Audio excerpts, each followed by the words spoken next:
9월 2일 금요일입니다. 에베소서 1장 7절 14절 말씀.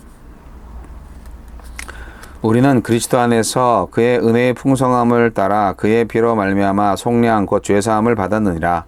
이는 그가 모든 지혜와 총명을 우리에게 넘치게 하사 그 뜻의 비밀을 우리에게 알리신 것이요 그의 기뻐하심을 따라 그리스도 안에서 때가 찬 경륜을 위하여 예정하신 것이니 하늘에 있는 것이나 땅에 있는 것이 다 그리스도 안에서 통일되게 하려 하심이라. 모든 일을 그의 뜻의 결정대로 일하시는 이의 계획을 따라 우리가 예정을 입어 그 안에서 기업이 되었으니 이는 우리가 그리스도 안에서 전부터 바라던 그의 영광의 찬송이 되게 하려 하심이라. 그 안에서 너희도 진리의 말씀 곧 너희의 구원의 복음을 듣고 그 안에서 또한 믿어 약속의 성령으로 인치심을 받았으니 이는 우리 기업의 보증이 되사 그 얻으신 것을 속량하시고 그의 영광을 찬송하게 하려 하심이라.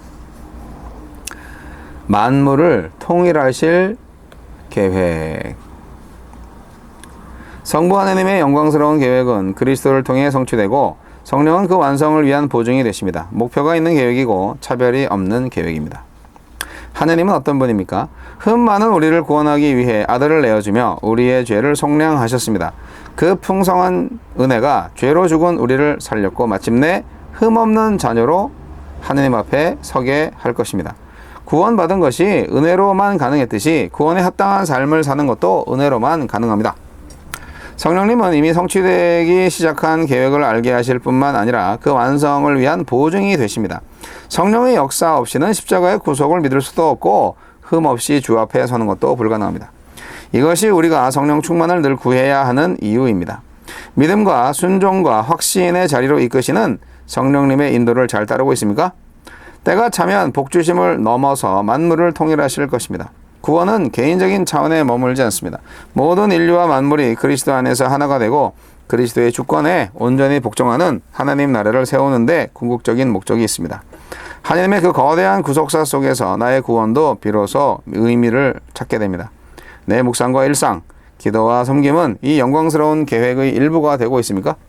하나님의 복이나 우리를 영광의 찬송이 되게 하시려는 하나님의 뜻에는 어떤 차별도 없습니다. 유대인이든 이방인이든 믿음으로 응답하는 모든 이들에게 지금도 그리고 언제나 열려 있습니다. 아무도 외적인 조건 때문에 차별하거나 차별당하지 않는 나라가 하나님의 나라입니다. 그 이상이 가장 먼저 실현되어야 할 곳이 바로 교회입니다. 구원의 역사가 있는 곳에 찬양이 있고 예배가 있습니다. 하나님이 시작하신 일이고 이루신 일이고 완성하실 일이기 때문입니다. 찬양은 하나님이 이 모든 일을 계획하고 이루셨다는 인정이자 나의 모든 것이 하나님을 위해 존재한다는 것을 시인하는 행위이고 세상을 향한 간증이요 변증입니다. 하나님의 영광스러운 구원을 묵상하면서 우리의 경배와 찬양이 회복되고 더 깊어지고 있습니까? 주여 영광스러운 계획에 부응하여 하나님의 영광이 되고 영광을 나타내는 삶을 살게 하소서. 네, 하나님의 계획이 엄청난데요. 바울 사도 자체가 에베소서를 통하여서 이 인류를 구원하실 계획을 세우신 그리고 실행하실 하나님을 찬송하고 있죠. 바울은 감옥에서 에베소서, 빌립보서, 골로새서 뭐 이런 성경들이 빌레몬서 이런 성경들이 옥중서신이에요. 네, 바울의 옥중에서 썼어요. 근데 거기서 상상하는 거죠. 예수님을 통하여서 이루어지는 하나님의 나라, 그 위대한 역사, 이런 것들을 상상하는 거죠. 그리고 그것은 실제입니다.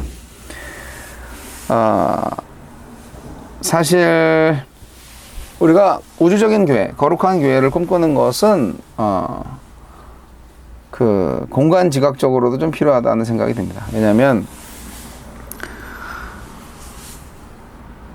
제가 뭐 건물을 싫어하는 건 아니에요. 뭐 웅장한 건물이 있으면 너무 좋죠. 근데 이제 그것을 잘못 생각하고 또 맹신하고 있는 것 때문에 그리고 오해하고 있는 것 때문에 이제 문제가 되는 건데 참 위대한 그 교회 건축물들이 참 많습니다. 그래서 그 교회 예배당 안에 딱 들어가 있으면은 하나님의 그 거룩하심과 위대하심과 광대하심이 예배당의 규모로 인해서 느껴지기도 합니다. 그런 것도 좀 필요하죠. 예, 교육을 위해서. 우리의 구원은 그리스도의 풍성한 은혜를 따라서 이루어졌습니다. 우리의 죄는 너무나 컸습니다. 우리의 완악함은 아주 지독했습니다. 그래서 예수 그리스도의 죽음만이 우리의 완악함을, 우리의 죄를 대속하고 속량할 수 있었습니다. 그 값어치, 예수 그리스도는 하나님의 아들이잖아요. 그래서 그 값어치가 너무 귀하기 때문에 우리의 죄를, 그 죄값을 다 치르고도 남음이 있었죠. 우리의 구원은요, 우리 개인만을 위한 구원이 아닙니다.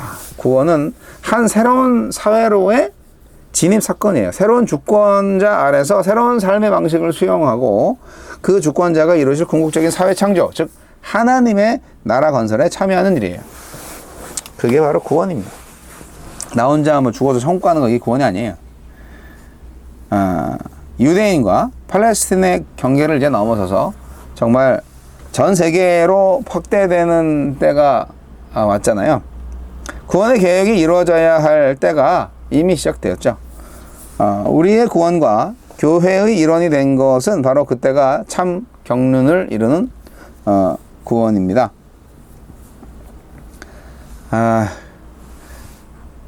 정말 구원이 완성된다. 예, 그것은 하나님의 섭리가 다 이루어지는 것이다. 볼 수 있는데요. 하늘과 땅에 있는 것들이 다 그리스도 안에서 통일되는 한 나라를 이루는 구원의 역사. 기대해 볼 만하지 않습니까? 네. 우리는 지금 종말을 살고 있습니다. 종말에 참여했다는 것은 온전히 이루어질 그 완성된 구원이 예수님 안에서 성령을 통해서 오늘 이미 실현되기 시작했다는 뜻을 의미합니다.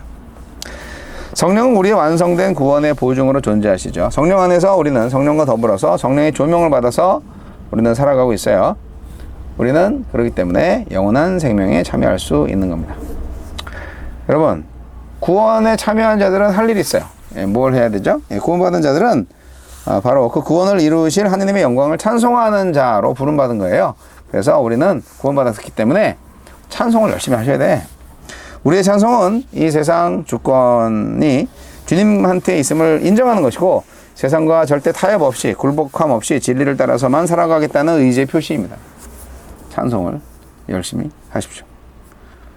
이것은 바로 가장 강력한 악에 대한 저항의식이 되겠습니다. 그래서 찬양 인도자나 찬양대를 먼저 치죠, 마귀들이.